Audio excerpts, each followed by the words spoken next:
Abraham's name was originally Abram. He lived in a city called Ur. In that place, people bowed down to stone idols and worshipped false gods. But one day, God called Abraham. "Leave your country and your father's household and go to the land I will show you." God promised to make Abraham into a great nation. Without hesitation, Abraham set out with his wife Sarah and his nephew Lot. It was scary and difficult to leave for an unfamiliar place, but Abraham trusted God's word. This was the beginning of a journey of faith. After a long journey, Abraham finally arrived in the land of Canaan. This was the land that God had called him to, the promised land. Though the Canaanites were already living there, God said, "I will give this land to your descendants." With a thankful heart, Abraham gathered stones and built an altar there to worship God.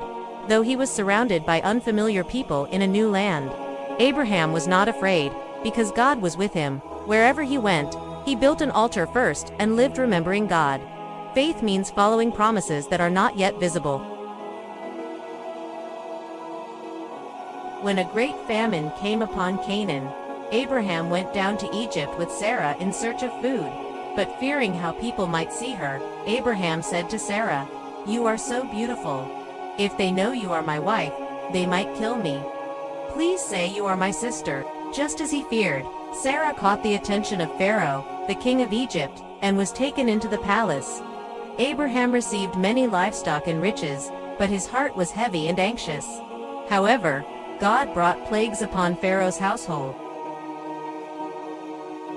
Pharaoh discovered the truth and returned Sarah to Abraham, angry with him, and sent them away. This event became a powerful lesson for Abraham, reminding him of faith. God's protection is far greater than any fear. Abraham and his nephew Lot traveled together, gaining many livestock and good land.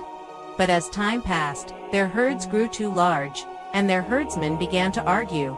Abraham didn't want conflict, so he said to Lot, "We are family.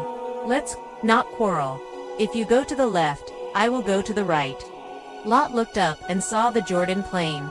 It was well watered and lush, like a green field, so he chose that land and moved near the city of Sodom. Abraham headed in the opposite direction, toward the land of Canaan. It seemed like Lot had chosen the better land, but God valued Abraham's faith even more. Later, trouble came to Lot, who lived near Sodom and Gomorrah. Several kings went to war, and Lot and his family were taken captive. When Abraham heard the news, he didn't just sit by. He took 318 trained servants from his household and went to rescue Lot. They attacked at night,